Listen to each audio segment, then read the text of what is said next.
Hello everybody, hope you're all well. Happy St David's Day from us here in Cardiff. Hoping to grab some pancakes later as well, double celebrations.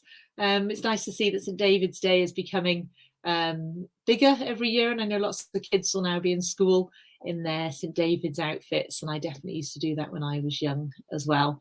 But yeah, we still show our pride, and we still wear these for like rugby days and things, but they can also be some nice decoration for your home. I've made a fair few in my time, and I actually remember making these when I used to be a teacher, and we had a snow day, and because I lived near the school, we had to still go to school and like just be there, even though there was no kids there.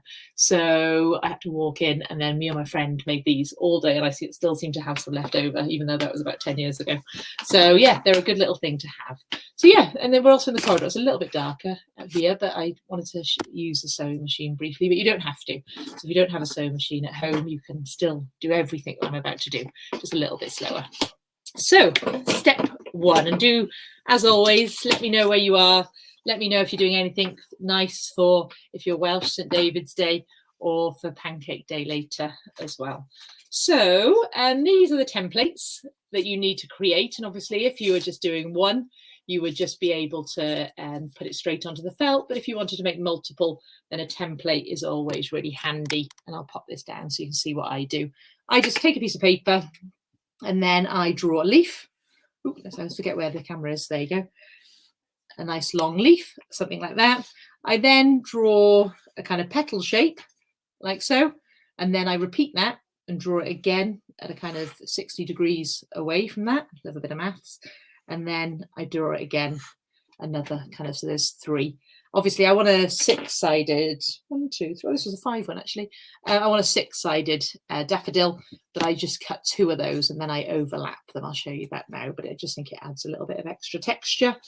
And then for the center orange piece here, and obviously you can do it in different colors, I just make a wibbly wobbly line, and I haven't got a ruler out here, but I'd say that was about 18 centimeters long, seems to be a good size.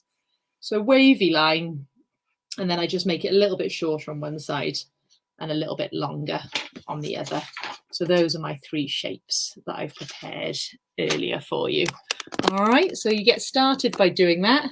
Hi Sue. Oh, good to know that you're all the way in the Isle of Wight. I hope everything's nice there today. So then you grab some felt. I love felt. It's great because it's self-finishing and easy to get hold of. It comes in bright colours, etc.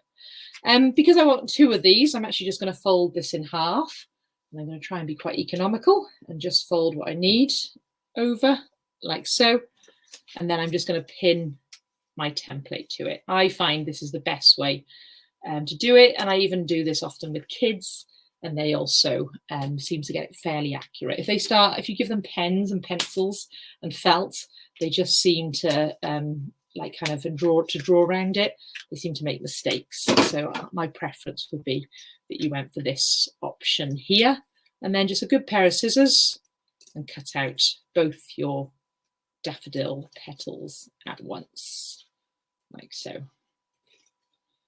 All right. So they don't just have to be brooches. I was actually going to put one in my hair for this video, but I controlled myself and didn't, but maybe later. So just going to cut around this. Oh, I think I've got my scissors are a bit loose. And all right, so I've just cut around that template I prepared. I can now release the pin, and now I have 2 shapes. So it doesn't really matter if like they're not symmetrical. I quite like them like that. Oh, she says that they're not sitting one together. There you go. And then when I overlap them, they make the daffodil shape. But I can also pinch them in a little bit and make them look a bit more 3D. I find it a little bit easier than doing the full 5 or 6 leaves at once. So that's that bit done. That's yellow sorted. Then I've got my orange. And again, because it's got that flat edge, I try and encourage especially kids to put it up against one of the flat edges, pin it to the surface, and then cut that out. Yeah, they're really not so good, these scissors. I'll try and tighten them.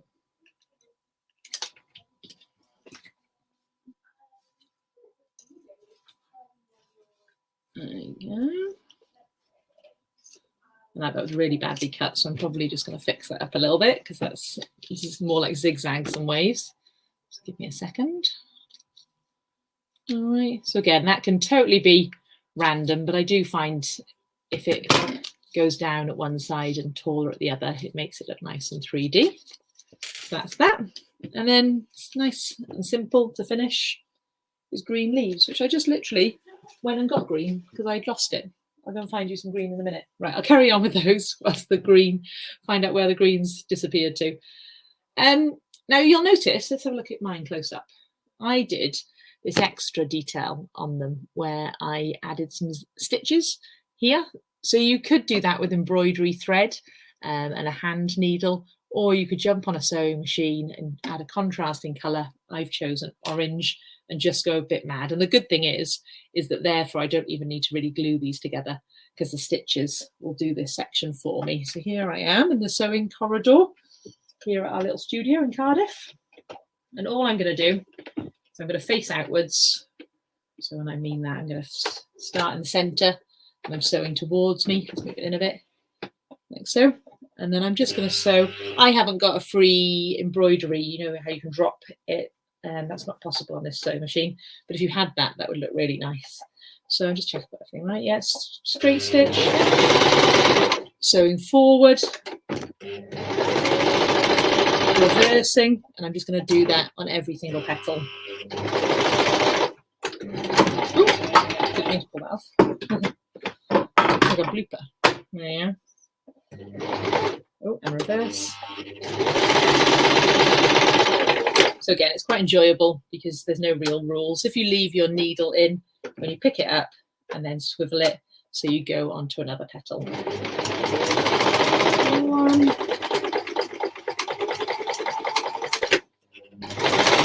Another random direction. Another. You don't see the centre stuff, so it doesn't really matter where they end up. It's just the outside bits that you want to see. So needle in, pick up the presser foot, rotate, and like I said, if you didn't have a sewing machine or you just wanted to sit on the sofa and do these, you could just use some embroidery thread instead. Forward, backwards, forward, backwards. So it's not as nice as the one I've got on, but I have the excuse that I'm doing it under pressure. So just cut off these excess threads. So I'll just show you what I've done. Ooh. There you go. So again, looks a bit ugly in the middle, but I'm going to cover that in a minute with some with the daffodil itself. So the daffodil centre, these have probably got technical names. Thanks, Pam. Yeah, it is honestly a very relaxing little project, and it's like I said, if you get a little production line going, you'll feel like you've achieved quite a lot in a short amount of time. You'll notice this video's not been on for long already, and I've already made my flower. So there's two ways you could do this. I would start at the shallower end, and you can roll it up and then sew it with a needle and thread, or good old glue. I love UHU. I find it really quick. Dries clear. It's also quite strong. So I'm going to use that for this video, and I'm just going to literally put a thin little layer of it along the straight line. Okay, so the straight end there. Then just put this down a sec. I'm just going to roll that up, and as I roll, I'm going to try and make it kind of flute, make it go out a little.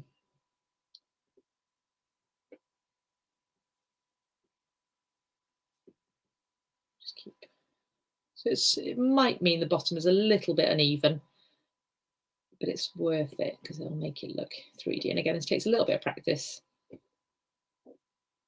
So I'm just kind of squeezing it one way and then squeezing it the other. It's very narrow, this work surface. Sorry, I keep dropping things. And there we have it. We've got the little centre of our daffodil there. And if you want to make sure that it stays put, I would put like a clothes peg on it just for a couple of minutes whilst you're waiting for that glue to dry, but it's pretty instant, so it's already done a good job. And then we just need to obviously bring the two together. You could use a bit of glue to, you know, just keep it in place whilst you're sewing it, but I don't think you can avoid a needle and thread really for this little bit here. So what I'm going to do is I'm going to come through the back, obviously, so that my knot is left there, so you don't see the ugly knot at the back of the thread. I've just used double thread because it's such a kind of, you know, such a quick little sew. And then I'm just going to sew it on to the flower. And the good thing is now is you can pinch your flower a little bit and make it go a little bit 3D for you. Ooh, but not make it go a little bit 3D as you work, so it's not so flat. So when I say that, you can kind of grab the sides and make sure that they're attached to your center so that it's not just dead flat. So I'm going in, I'm going through all the layers of my felt, and then I'm coming out, so if you can see that, coming out the other side. So I've gone right through the middle, and then I'm just going back into the yellow there on the opposite side. Problem if you do double thread and you get like a little loop like this. Let me have a look what I've done there. Just have to tuck that in. There we go. So again, I probably, if I was doing this properly, relaxing on my sofa, I'd probably do it 6 or 7 times to make sure that it was really well attached and I had some good texture in those leaves or petals. Oh, Holly, could you do me a favour? Could you pass me that green bit of felt? I knew I had some somewhere. I seem to have left it in the next room. I must have gone to get something and had it in my hand. This is Holly. Thanks, Holly. There you go, magical. Thought I'd gone mad. So I'm just going to go back out. So there he is, attached in the centre there. So we've almost got a finished daffodil. So that would actually be fine by itself. But obviously the leaf, I think, just sets it off just nicely. And I won't do this here because I'd have to change the colour on the thread. But you can see that I've also done those zigzag lines on the leaf as well to also give that just a little bit of extra. So it's not just a simple project. So I'm just going to use this to cut out my leaf. And again, the same process, just using a pin and cutting around it.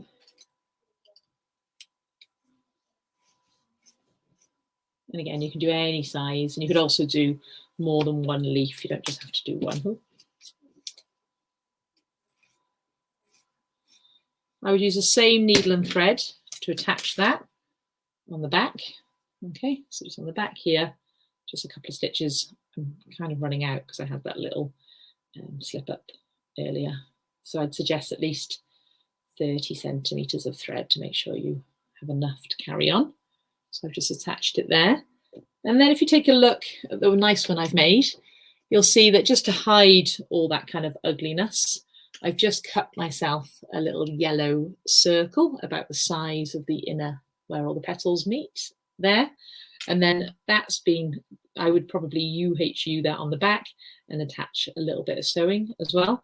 And then, you know, you may have these nice kind of brooch pins which have got holes in that you can sew on, but I wouldn't recommend going out and buying some, especially a safety pin works just as well, or you may find that you've got like a hair clip or something else at home that you can either glue or stitch on quite simply, and then you've got a finished product. It makes a nice little gift, and like I said, it also can be displayed as well. You could also attach it at the end to a pipe cleaner or a piece of wire or anything you've got at home, even a kebab stick, so that it sits nicely in a vase and makes a little feature, a little decorative feature. So yeah, that was a super fast demonstration, but hopefully it's given you a little idea to get a little bit spring-like today and have a little think about St. David's Day and the start of spring. I know we all had a little taste of it a few days ago, but now it seems to have gone dull again, but it's coming back. So make some daffodils and you'll feel spring-like until then. All right, any questions, let me know. I'll check the comments in a second, but hopefully you have a lovely day. All right, thank you. Thanks, Pam. Thanks, Sue. See you again. Bye.